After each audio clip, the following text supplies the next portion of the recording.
Hola, ¿qué tal? Muy buenas tardes a todos, bienvenidos todos a Factor Económico. Estamos dando inicio en este momento al video en grupo y bueno, pues nos da mucho gusto estar con ustedes. Tenemos mucha expectativa en el programa de hoy porque bueno, pues estamos nada más y nada menos que en el Jueves Negro, con la peor caída en bolsa que se registra desde 1987, en una semana que ya tiene 2 días negros.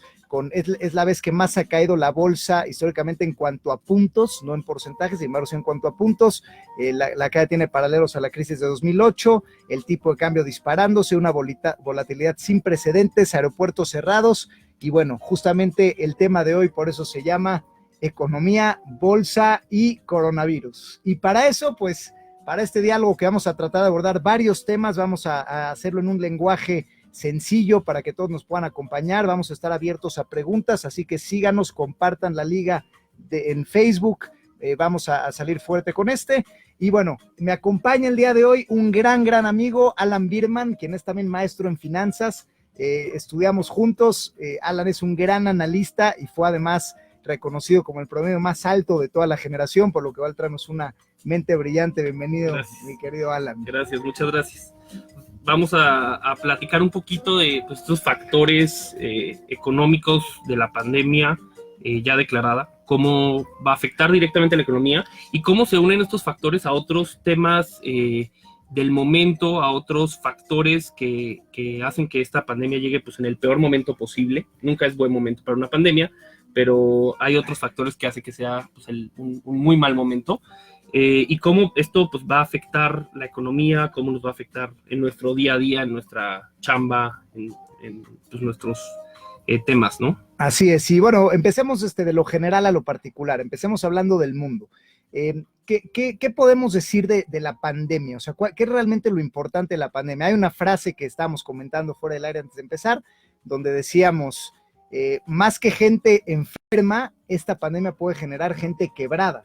O sea, donde realmente los efectos que nos debieran preocupar más, pues son los efectos económicos que puede tener la incertidumbre de la pandemia. ¿Qué nos puedes comentar sobre esto? Sí, bueno, hay que entender en las afectaciones directas que puede tener una pandemia, desde la macroeconomía hasta el día a día de los negocios, ¿no? Bloomberg sacaba hace más o menos una semana un análisis de qué podría pasar en las economías del mundo.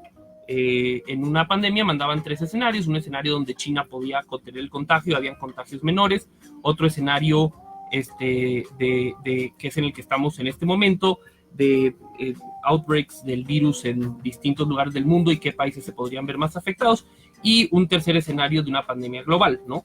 En este tercer escenario, pues podemos ver en el análisis de Bloomberg que podríamos tener caídas en el PIB en las distintas potencias del mundo, más del 1% anual hasta inclusive el 3% anual en países como Rusia, que depende mucho del petróleo, ¿no? Esto afecta pues directamente a países como México, que dependen del petróleo, países como México que también dependen del turismo, donde México en el año pasado, no recuerdo, no encuentro acá el dato, pero tuvo más de 1 millón de turistas que llegan por cruceros, ¿no? Por ejemplo, 3 millones de turistas, una cifra por ese rubro de gente que llega en avión, ¿no? Todas estas pues, afecta directamente a la economía y a los negocios específicos. El sector agrícola, el sector primario, donde pues, hay las peores condiciones de atención médica, ¿no? Entonces sí, pues comida siempre vamos a necesitar, haya o no haya pandemia, y puede haber ahí una afectación en el suministro. No creo que llegue a ser un tema grave, pero pudiera afectar. Obviamente el tema del petróleo, donde la gente si no usa sus coches para ir a la oficina, para ir al trabajo, para ir a la escuela, pues gasta menos gasolina, el precio del petróleo baja. La productividad de las empresas en el día a día, donde la gente pues no está en su oficina, tal vez es menos productiva, trabajando desde su casa, todavía no hemos aprendido bien a trabajar desde casa todos.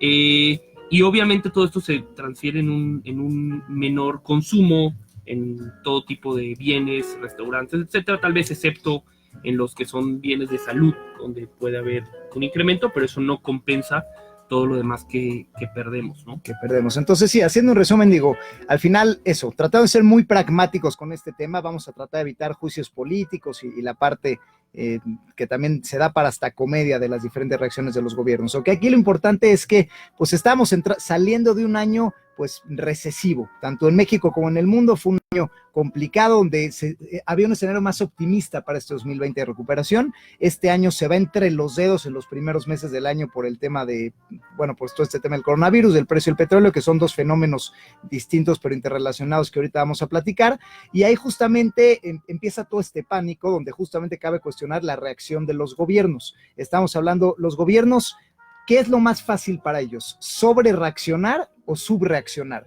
O sea, porque hay gobiernos que sobrereaccionan, cierran sus fronteras, aunque no tengan tantos casos, o sea, decían meter un freno de mano a su economía como tal, como es el caso de Israel, como es el caso de Colombia, como el caso de Estados Unidos, que está empezando ya a meter medidas más fuertes, y gobiernos que realmente no le da, pareciera que no le dan importancia al tema, como evidentemente el gobierno de México, donde pues recibe a todo mundo, no hay ninguna medida oficial. De hecho, este fin de semana es Cumbre Tajín, es un evento masivo musical que de alguna manera, o sea, no se cancela absolutamente nada. O sea, ¿cuál dirías, cómo se maneja este tema de incentivos de los gobiernos para reaccionar o no reaccionar ante una crisis como esta? Bueno, nosotros lo vivimos hace 10, 11 años con la influenza, ¿no? La H1N1, donde en un principio se veía que venía algo más fuerte de lo que realmente pasó y hubo una clara sobrereacción del gobierno.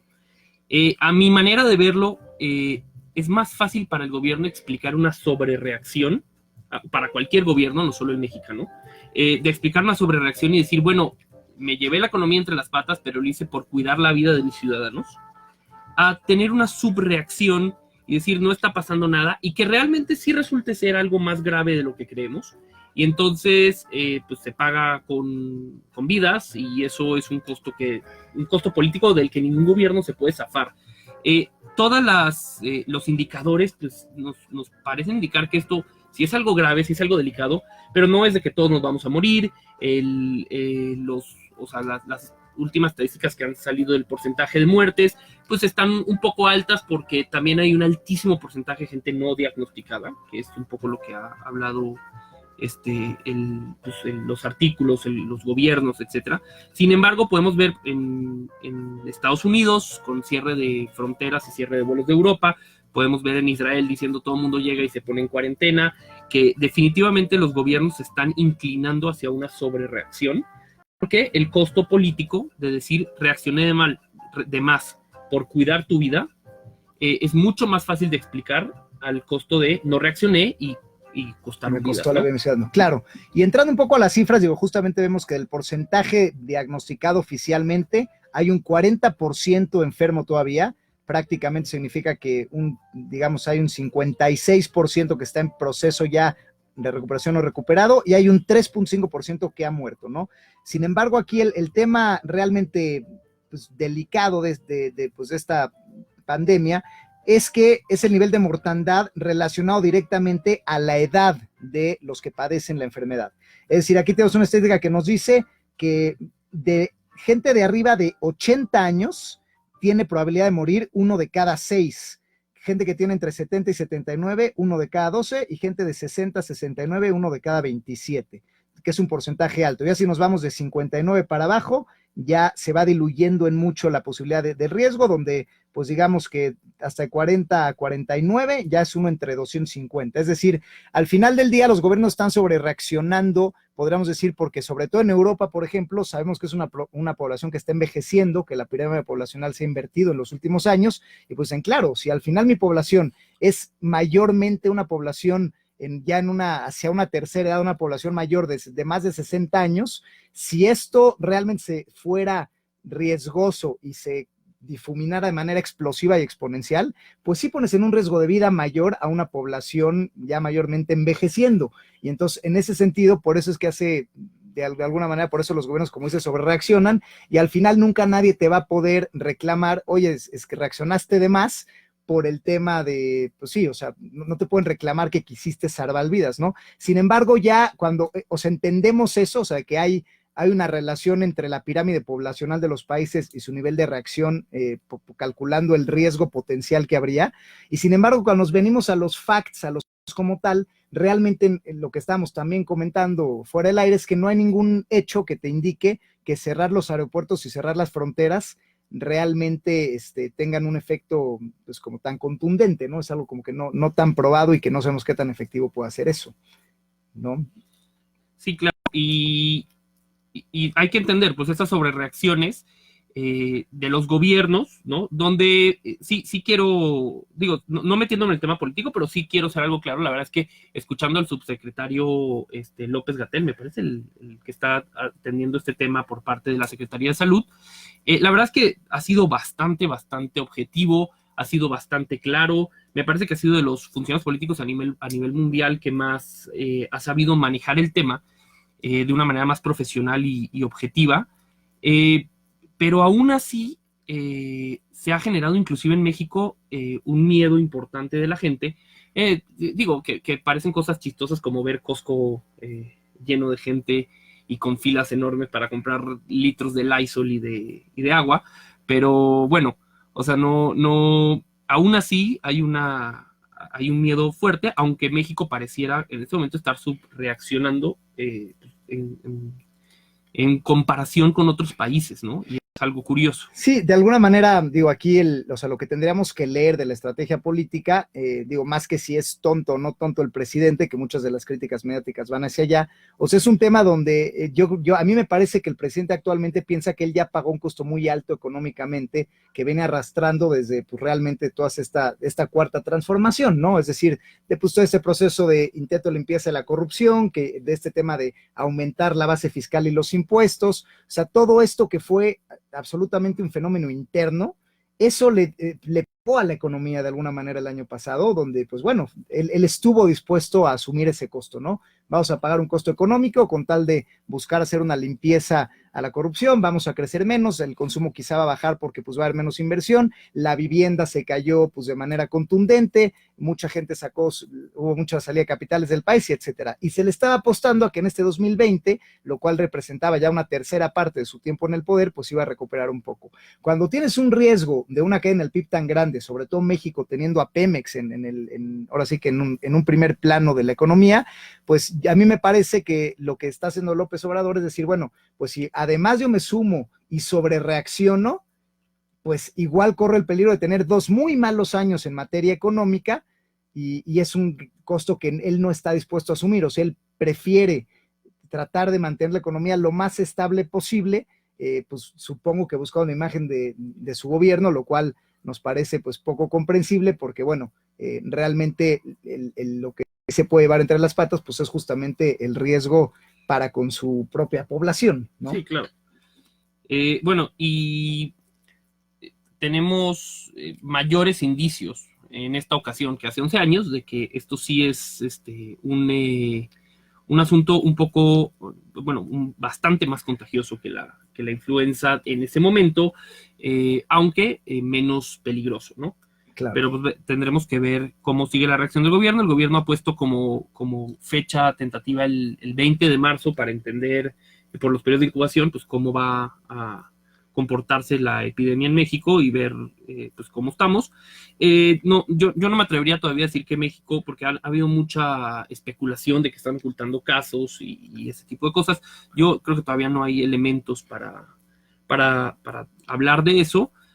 Pero pues esperemos que el tema científico objetivo le gane al tema político pues con una epidemia en las puertas, ¿no? Claro, digo, y es un punto muy interesante, ¿no? Digo, en conclusión, ya para pasar al tema del petróleo, que es, y de las bolsas y las caídas y el tipo de cambio, pues sí, me parece que en conclusión es eso, los gobiernos al final tienen esta disyuntiva, efectivamente no hay un tema de alarma comprobada, yo coincido que en México no se está ocultando información, no hay ningún elemento para ello, sin embargo, creo que eso, o sea, por ejemplo, Estados Unidos, si sobrereacciona, y al final ya se estaba hablando, por ejemplo, de una posible recesión en Estados Unidos y bueno, estaba bajando las tasas de la Fed de todas maneras. Entonces creo que es una estrategia el sobrereaccionar, además de que cuidaste a tu población y tomas un liderazgo internacional, pues también el día de mañana que cerraste tu ciclo de 4 años de gobierno de Trump en economía recesiva, pues siempre le puedes echar la culpa al tema de coronavirus y es un tema que electoralmente pues te da más posibilidades, ¿no?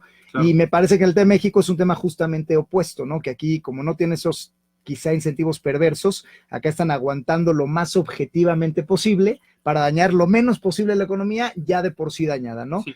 Sin embargo, pues eso que es el tema de la enfermedad, de la pandemia, hay un impacto económico generalizado en todos los países, va a haber un cambio en la dinámica de negociación, va a haber afectaciones también en el tema de importaciones de productos, exportaciones, seguro va a haber retrasos, eso va a hacer que las cadenas se tarden en pagar más sus cuentas, que los consumidores también pues tengan comportamientos extraños y al final eso te frena la economía, porque si tú vendías a un cierto ritmo y tenías cierta, digamos, proyección, con todo este relajo, pues ahora tienes que invertir tal vez en más inventario, previendo una volatilidad que no sabes qué va a pasar, las cadenas se cuidan más y tardan más en pagar, los consumidores pueden dejar de asistir o dejar de consumir, tratando de mantenerse líquidos, y eso al final del día sí te arroja un escenario donde sabemos que vamos a tener una peor economía, y este año sin duda pues va a ser un año complicado, que ya lo sabemos desde ahora, nada más por las medidas tomadas hasta ahorita, sin contar cuánto puede haber la pandemia en adelante, ¿no? Sí, claro.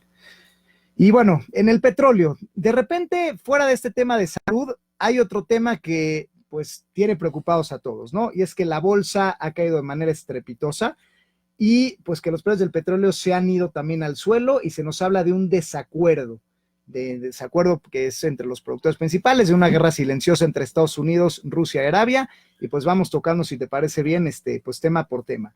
¿Cuál es el tema del escenario petrolero mundial? Para explicar a la audiencia en qué consiste realmente este conflicto y por qué los precios del petróleo bajan y esto es una lucha.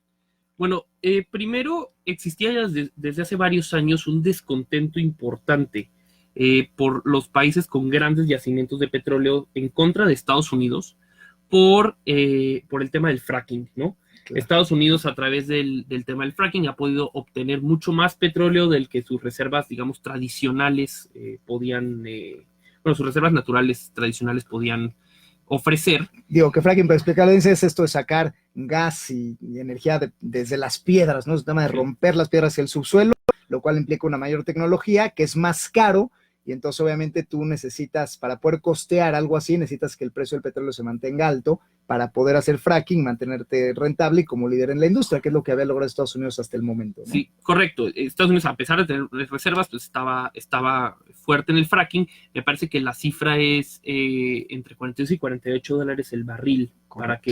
para salir tablas. Para que el fracking salga tablas. Entonces ya empiezan empresas, entre comillas, chicas de Estados Unidos de fracking, empezaron ya a tener problemas económicos, inclusive un par ya han anunciado que van a cerrar operaciones.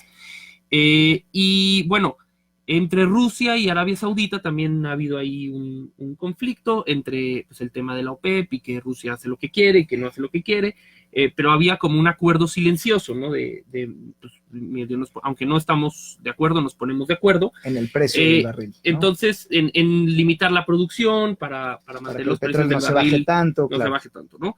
Y definitivamente, pues acá Rusia al parecer da un primer golpe, diciendo, pues yo voy a aumentar mi producción.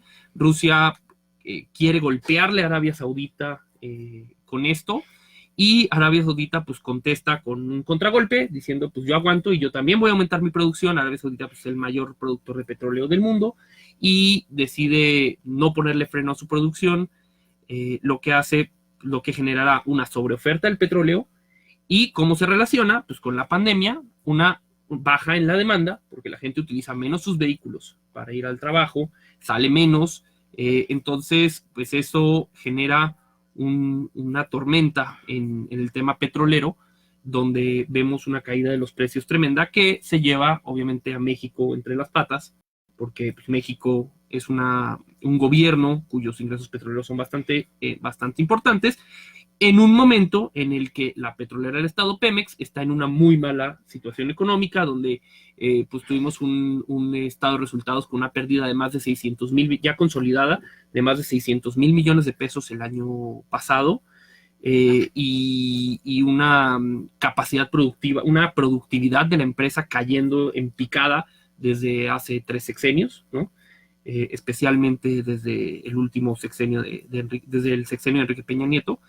Y bueno, pues se juntan los factores y no hay nada que hacer, ¿no? La tormenta perfecta. Sí, bueno, y repasemos esto que ahorita nos diste de una manera muy elocuente, rápido, y vamos a desmenuzarlo, ¿no? Entonces, efectivamente, lo que se sabe ahorita de estos incentivos perversos y estas teorías conspiratorias de poder político puramente, pues es justamente eso, que las empresas de Estados Unidos tomaron un liderazgo a raíz de tener mejor tecnología para extraer petróleo y a pesar de tener muchas reservas, tratar de ser los que más seguían vendiendo, ¿no? Esto hacía que ellos pues empezaran a hacer técnicas fuera de la caja como el fracking, de alguna manera como para extraer más y más recursos indefinidamente, lo cual les creaba mucha crítica de impacto global de huella de carbono y de calentamiento global, etcétera, pero bueno, ellos están bien posicionados ahí. Entonces, lo que ocurre en una coyuntura como esta, donde el precio del petróleo baja, es donde pues Rusia ve la oportunidad y dice, bueno, pues ahorita que de por sí el petróleo está bajo y nadie quiere, si yo produzco más petróleo, pues lo voy a bajar más, y si hago que el precio se baja más allá de menos de $40 por barril, pues las compañías en Estados Unidos que están apalancadísimas, o sea, que deben muchísimo dinero por la tecnología que la sostiene para operar, pues van a vender abajo de su costo, es decir, lo que les cuesta producir un barril al precio de venta al público, va a haber un tema negativo, y entonces muchas empresas en Estados Unidos se van a poner en jaque mate, van a tener que empezar a perder dinero aceleradamente diario, va a hacer que muchas cierren, que muchas quiebren, que muchas se metan en crisis de pago, que se tengan que endeudar más para aguantar la crisis, y eso posicionar a las empresas rusas, mucho controlado por oligopolios, con el gobierno metido, que ellas sí puedan aguantar este tema de bajos costos, porque ahí pues no les importa mucho el tema de costos políticos y económicos a la población. Digo, si Putin lleva casi 20 años en el poder, pues si él tiene que pagar un precio de, pues le meto a mi país un menos 3-4% de PIB este año, pues no importa, llevo 20 años y lo que quiero yo es sacar de la jugada de Estados Unidos, competirle a tú por Arabia Saudita por la influencia regional y hacer alianzas con Irán, otras potencias de la región. Entonces es un juego político donde efectivamente se aprovecha una coyuntura de baja demanda del petróleo, de baja precio, para acelerarla y ellos tener mejor posicionamiento como vender más petróleo a una costa del bienestar pues bueno, del equilibrio económico mundial, donde al final pues todos salimos afectados, ¿no? Claro, y recordar que, regresando un poco a la política, pues Putin podemos interpretarlo como un patriota sin escrúpulos, ¿no? Es un cuate que pues ya se ha rumorado desde hace un par de meses que va de salida, que ya está preparando su transición para salir del poder, pero que realmente ha cuidado a su país o trabaja aparentemente en el mayor interés de su país, ¿no? Entonces, pues aprovecha bastante esta oportunidad y pues Arabia Saudita es un reino que no le rinde cuentas a nadie. Claro. Entonces, pues ellos sí pueden sin duda afrontar ese costo político que México no.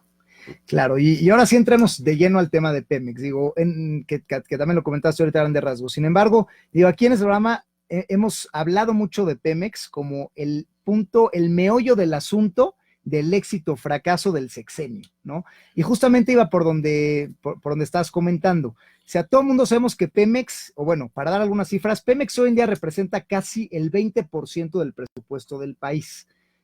Lo cual todavía es alto, si bien ha disminuido, o sea, porque antes representaba casi lo doble, pero con el aumento de la base fiscal los últimos años, Pemex, digamos que aporta menos recursos, sin embargo, sigue siendo muy relevante. Entonces tienes un escenario donde Pemex aporta gran parte del presupuesto del cual se sostiene la política económica de México. Entonces, de alguna manera, por eso es que López Obrador le ha apostado tanto al rescate de Pemex, porque él sabe que es su aportante más grande de impuestos y de presupuesto, y él al tener una política de déficit primario cero, digamos, o sea, donde lo que ingresas es igual a lo que gastas sin contar intereses, pues si Pemex se le cae todo su plan presupuestario, y eso le implicaría pues tener que endeudar otra vez al país ya muy lastimado en deuda. Digo, sabemos que México creció su deuda con respecto al PIB desde Calderón a Peña Nieto, del 20 se fue con Peña Nieto al 55% del PIB. López Obrador dijo, no nos vamos a ir ya más de acá, México ya está muy sobreendeudado, y entonces le apostamos a que Pemex se sanee para que siga contribuyendo.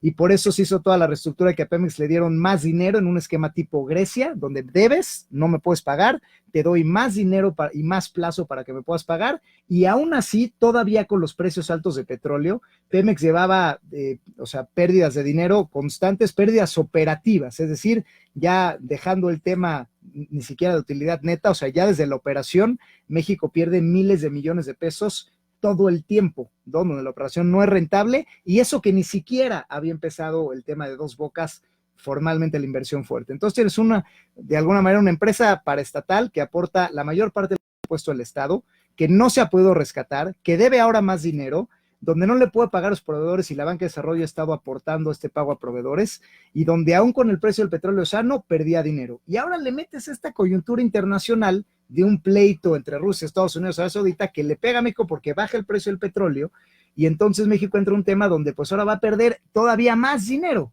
Y esto en lo que se traduce es que, bueno, pues si al final le pegas a Pemex, y Pemex entonces se mete en problemas financieros serios, no nada más es un tema de Pemex, es un tema de país, porque si Pemex llegara, Dios no lo quiere, entrar en default, pues México, o sea, la calificación de Pemex, empresa más grande de México, se afectaría, la calificación de México como riesgo país también se afectaría, sería abono basura, y esto haría que México sea un país más riesgoso para la inversión, y entonces las tasas de interés empiecen a subir, porque los capitales ya de por sí saliendo hoy de manera acelerada, pues te pidieron una tasa más alta para medio quedarse. Y para dar algunos datos de lo riesgoso que se percibe ya Pemex, estamos hablando que el día de hoy fue un día importante en los mercados, porque Pemex, los bonos de Pemex en dólares llegaron a cotizar hasta en un 9%, lo cual es una absoluta locura, son tasas demasiado altas, que obviamente una empresa del tamaño de Pemex no puede pagar esas tasas porque no, es un tema que se va directamente a la pérdida, ¿no? Entonces, la gravedad del asunto es eso, que tu primer contribuyente en el país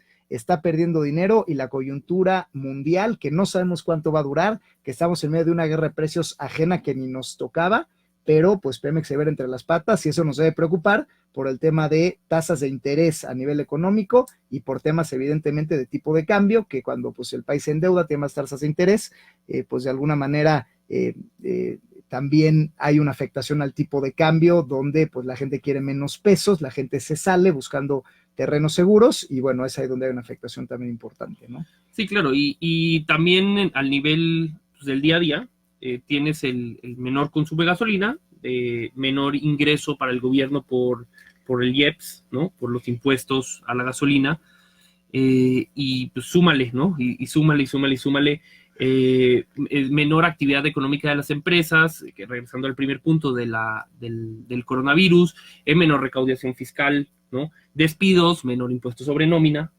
¿no? Y así, súmale, pues se ve un año complicado para los planes de la 4T, ¿no? Para pues, todo este dinero que se necesita para financiar programas sociales, muy necesarios en México. Podremos debatir si son los correctos o no en otro espacio, pero pues definitivamente un país que requiere pues una mayor igualdad social, que requiere pues bastante asistencia social en los sectores más pobres, pues se va a ver fuertemente afectado, y pues tendrá que ver el gobierno en dónde aprieta el cinturón, presupuesto ya de por sí apretado, ¿no? Claro, y aquí hay que ser muy claros en tener cuidado cómo se ve este problema, porque es un problema macroeconómico y es un problema de México financiero.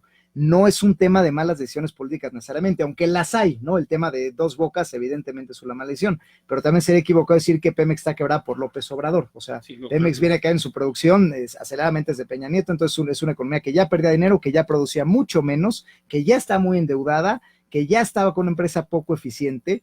Y digo, acá la terquedad, pues tal vez ha sido en quererla rescatar y apostarle todavía más y más dinero, y tratar de que haga estos megaproyectos como los Dos Bocas, ¿no? Sin embargo, acá el tema, lo triste es que no es un tema de concientizar a los líderes políticos, ojalá lo fuera, un tema donde, bueno, pues políticamente cambias de rumbo, o sea, aquí es un tema de, más allá de la buena intención o mala intención de los políticos, o sea, Pemex tiene un problema de eficiencia operativa, donde hoy en día es una empresa que pierde dinero, y ojalá dependiera de un discurso político, y Pemex va a seguir perdiendo dinero, y con los precios como están, pues va a seguir siendo una empresa de alguna manera con muchas dificultades económicas. Entonces lo que realmente se necesita, pues es una especie de intervención o de una especie de plan de acción, de reducción de costos, de algo, o sea, que trate de rescatar a Pemex operativamente, ¿no? Y el tema también que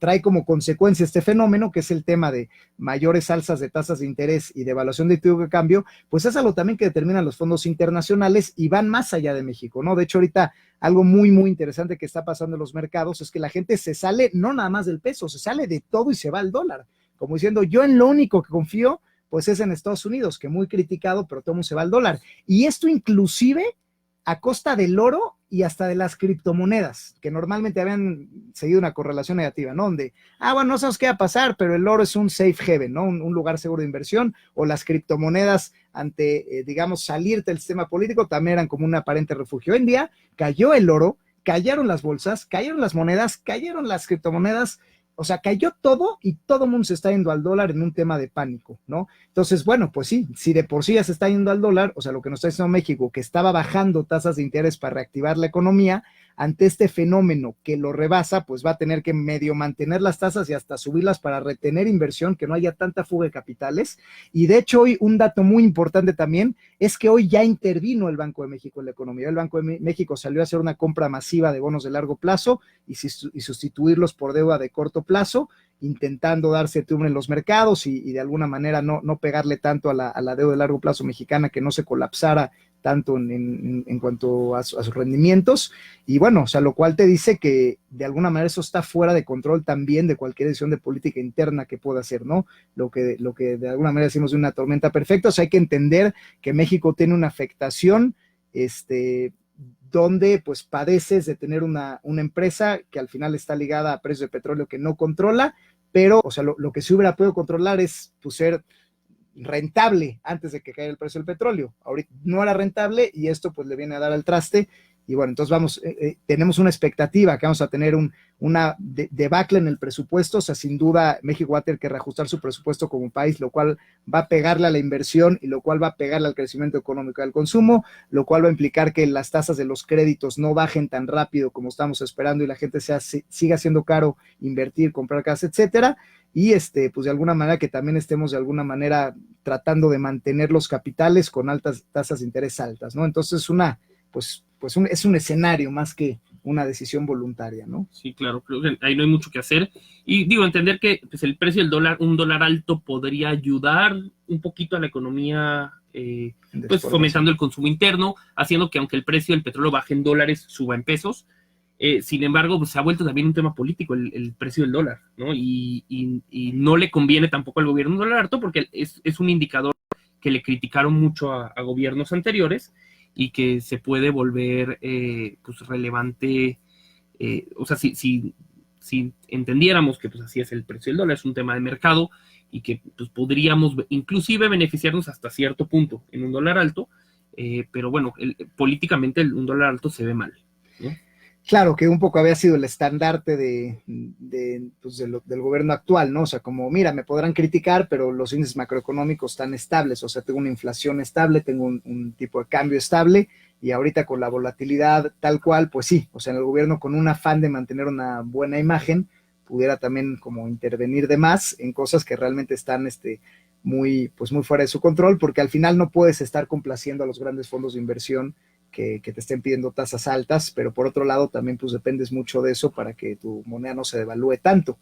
Es decir, la salida de capitales pues te pega directamente a una devaluación y bueno, eso al final del día también es algo que un gobierno no quiere. Entonces, el dilema aquí es, mantengo tasas altas para mantener un dólar atractivo a costa de que la economía siga baja en un entorno bajo, o bien bajo las tasas, pero pues los capitales se van a seguir yendo y al final eso pues va a redituar en inflación y mayor tipo de cambio.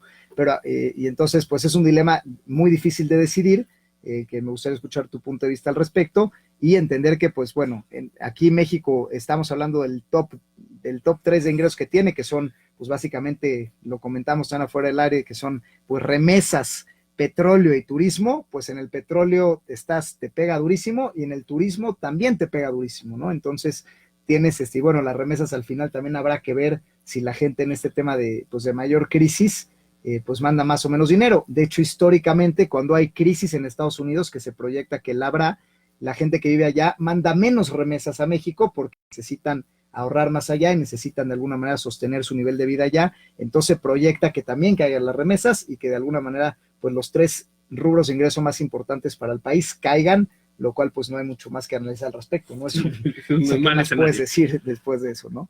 Sí, y bueno, y llevamos al tercer punto, que es la bolsa, ¿no? Que parte de lo que queríamos hablar. Y hay que recordar que como mexicanos invirtiendo en pesos, pues tenemos una bolsa que cayó hoy, ¿cuánto fue el porcentaje? No recuerdo. Como un 4, ¿no? Como un 4%, pero tenemos que ver un escenario, pero no abrí el dato y no logró obtenerlo, pero tenemos también un importante porcentaje de inversionistas institucionales extranjeros que están invirtiendo en dólares en la bolsa mexicana. Y ellos tienen un doble efecto. Ellos perdieron dinero hoy porque la bolsa cayó en su valor en pesos, y perdieron dinero porque el peso se depreció en las últimas semanas. Bueno, de hecho, dejemos las últimas semanas en un escenario desde el punto más bajo de las últimas 52 semanas al punto más alto. Estamos hablando de un peso que estuvo en 18.50 en su punto más bajo, y en su punto más alto intradía llegó a tocar los 23, bueno, llegó abajito a 22.99, ¿no? Estamos hablando de un 25% de devaluación, que para un inversionista extranjero que invierte en la bolsa mexicana, nada más, si la bolsa se hubiera quedado igualita, hubiera perdido 25%, ¿no? Si la bolsa no hubiera ni subido ni bajado. Claro. Entonces, pues hay que entender también que eso pues genera un problema para los inversionistas institucionales extranjeros en México, y en general, pues para la inversión en bolsa, ¿no? Entonces, ¿qué pasa? No sé, ¿qué conviene si dejar si tratar de controlar el dólar o no? Yo creo que sí tienen que buscar un punto medio, tienen que intentar, pues como le está haciendo Banco de México, tratar de que no suba mucho el dólar de golpe porque haya pánico, pero entender que también un dólar alto en algunos aspectos nos puede ayudar, ¿no? Claro, y bueno, acá hablar, bueno, ya revisar los datos, la bolsa mexicana hasta eso que no le fue menos peor que en Estados Unidos, cayó un 2%, y en Estados Unidos, pues el Dow cayó un 10% prácticamente, ¿no? Lo cual, pues es una absoluta locura, y es una masacre que no se veía en más de 30 años, ¿no? Digo, también aquí algunas otras cosas que están pasando de coyunturas, el tema de la devaluación de monedas emergentes y caídas en las bolsas. Digo, hay algunas cosas de a lo mejor teoría de conspiración, pero que igual vale la pena mencionar.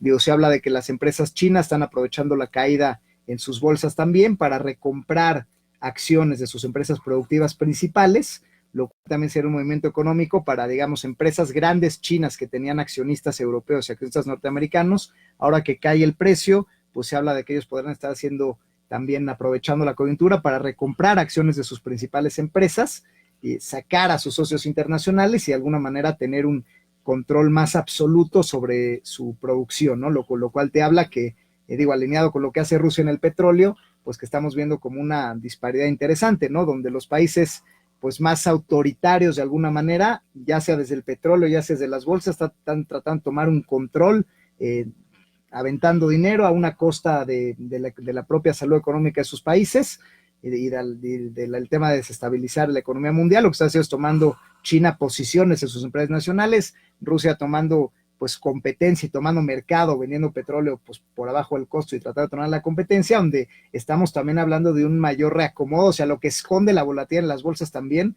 pues es un reacomodo geopolítico de las principales fuerzas de poder mundiales, ¿no? Donde se está desafiando de una manera muy interesante también, pues ahora sí que el liderazgo de Estados Unidos como tal, ¿no? Sí, claro. Y recordar también que pues en el precio de las bolsas hay un factor psicológico muy importante. La realidad es que desde mediados del 2009 que empezamos a salir de la crisis pasada mundial, pues la bolsa ha estado sube y sube y sube prácticamente, ¿no? Con algunas bajas puntuales, pero con una importante tendencia al alza. Es correcto. Y acá hay un indicador que a mí me parece muy interesante, que lo usa mucho Warren Buffett, que tiene que ver con el market cap, es decir, el precio de todas las empresas el valor de todas las empresas que están en la bolsa de Estados Unidos contra el Producto Interno Bruto de Estados Unidos. ¿Cómo es esa relación? Y la realidad es que en este momento ese indicador nos lleva a que está muy alto, ¿no? Cuando normalmente ha sido un promedio histórico desde hace más de 70 años, de entre 0.6 y 0.8, hoy, antes de que empezara esta caída, estamos hablando de 1.5. Es decir, que los precios de las acciones contra lo que ha crecido la economía desde el 2009, las acciones han subido muchísimo más de lo que deberían, como ha subido la economía general de Estados Unidos. Menciono Estados Unidos porque desafortunadamente solamente es donde tenemos datos, no hay estos datos tan precisos en ningún otro lado. Y eso lleva a que los principales analistas financieros y operadores de bolsa llevan esperando desde hace un par de años una fuerte caída de la bolsa. Y cualquier excusa que los haga creer pues detona un pánico en la bolsa, que es lo que hemos visto en las últimas semanas, con una caída pues, ya de vida acumulada por ahí entre el 15 y 20%, ¿no? No recuerdo, ahorita sacamos el dato, pero realmente pues, se esperaba ya una corrección importante.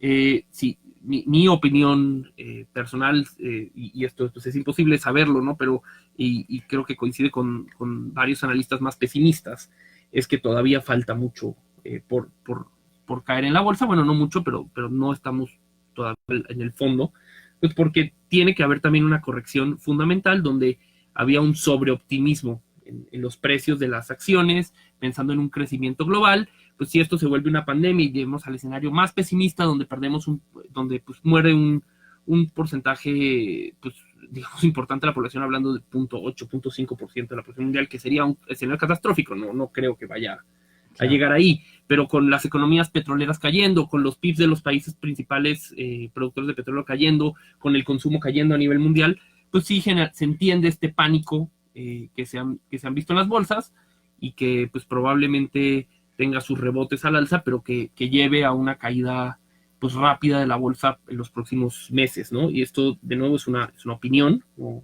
Claro. Viendo los datos, no hay manera de saberlo, ¿no? Claro, y un poco, digo, traducir lo que nos dice Alan, muy interesante, es que justamente en el análisis económico está la parte de análisis técnico y análisis fundamental, ¿no? El técnico es la parte que ven gráficas y entonces la ola va para abajo y creo que va para arriba, pero hay también un fundamental, que es lo que relaciona el verdadero desempeño de la economía con las acciones. Y acá lo que nos está compartiendo Alan es que justamente siempre había una relación donde como crece la economía, más o menos crecen las empresas, lo cual es lógico. Si la economía crece, las empresas crecen en una proporción similar, y acá las acciones están mucho más arriba de lo que está creciendo la economía, lo cual te habla que estaban con un precio, un sobreprecio, y entonces el ajuste es a lo que estaban esperando. Y pues si el coronavirus es el pretexto, pues también como volatilidad significa a veces oportunidades de hacer dinero y tomar ventaja para los grandes apostadores de fondos de inversión, pues igual están tomando también esas oportunidades, y muchos pierden dinero, muchos ganan, y se desata literal el casino, ¿no? Y bueno, para no dejar de tocar un tema más de a pie, ya que abarcamos todos los temas macro, ¿qué podríamos, digamos, si cada uno de nosotros pudiéramos concluir con 5 consejos para el ciudadano de a pie, para nosotros que estamos en México como empresarios, como profesionistas, como empleados, como lo que sea? ¿Cuáles serían, digamos, 3 o 5 consejos que podría decir a la gente cómo enfrentar la situación económica, de salud, etcétera, actual? Bueno, creo que el primero es no entrar en pánico. Creo que es lo más importante, independientemente del tema de dinero, escuchar las recomendaciones de las autoridades, lavarse las manos, no saludar, todos estos temas que nos han estado recomendando, hay que hacerlos por nuestra salud primero y por la salud de los demás. Igual y algunos más jóvenes podrán decir, pues yo no me voy a enfermar porque soy joven o no me va a pasar nada. Sí, pero pues tienes padres, tienes abuelos, y convives con gente que aunque no sean grandes pueden ser susceptibles a enfermedades. Entonces hay que hacerle caso a las autoridades, entender que sí hay que cuidarnos. Y el segundo tema, tanto para los negocios como las personas, es pensar que vienen vacas flacas, ¿no? Ver cómo podemos recortar el gasto y cómo podemos vivir, pues no hacer gastos innecesarios en este momento. Y lo que me lleva también al tercer consejo, que es algo importante. Si tienen ahorros, por favor consulten pues a su asesor de inversiones o la persona de confianza que tengan, porque puede ser también una muy buena oportunidad para invertir, ¿no? No en este momento, pero probablemente pues con una bolsa caída pues tiene que venir una recuperación, como siempre ha habido en la historia del mercado, de los mercados bursátiles. Y es una gran oportunidad para invertir, ¿no? Yo personalmente, pues, nos tocó pues, estar en la maestría cuando fue la crisis del 2008-2009, y afortunadamente estamos muy metidos en el tema. Para mí fue una gran oportunidad pues no tenía en ese momento obligaciones familiares, tenía unos ahorros interesantes y pude pues ganar dinero con ellos. Sé que pues, no todo el mundo puede darse ese lujo, pero bueno, vamos, o sea, el tercer consejo y más importante es, bueno, no más importante, pero el tercer consejo es, si pueden, guarden sus ahorros y aprovechen las oportunidades para invertir en la bolsa que se van a dar pronto. Claro, y de mi parte, igual cerrando por el poco tiempo que nos queda, es Ya a nivel empresarial, a lo mejor complementando que diste de manera personal, pues que las empresas no se apalanquen, no es momento de endeudarse de más, es momento de asegurar precios a través de derivados, no para especular, sino para tratar de asegurar un tipo de cambio. Hay call, hay puts, hay que también asesorarse para ver cómo puedes asegurar tu abasto, asegurar tu tipo de cambio, no tomar deudas innecesarias y saber que las empresas van a tardar más en pagar y el consumo va a reducir. O sea, vas a vender menos y te vas a tardar más en cobrar. Como tal, tienes que, pues sí, controlar más tus costos a nivel empresarial, tratar de tener certidumbre en tus precios y tratar de tener lo suficiente liquidez y no tomar deuda en un momento de incertidumbre, que al final el costo de los intereses, que ese no para, la economía sí para, el costo de una deuda financiera no para, que no te coma ese diferencial y te encuentres en un momento donde no tienes actividad económica, pero sí te encuentras pagado demasiados intereses más de los que puedes pagar, ¿no? Entonces sí el costo operativo, que es lo que el consejo tradicional, pero aguas aún mucho más con el costo financiero, no al apalancamiento irresponsable. Y bueno, pues señores, con esto se nos han ido un programa vertiginoso. Muchísimas gracias por seguirnos. Tenemos un récord de audiencia en este programa. Estaremos tratando de ponerlo el podcast para la gente que no tuvo oportunidad de escucharnos. Gracias. Esto es Factor Económico. Soy el doctor Enrique Pressburger. Alan, muchas gracias por tu aportación y tus comentarios. Muchas gracias. Gracias por dejarme estar en tu programa. Hasta la próxima. Gracias.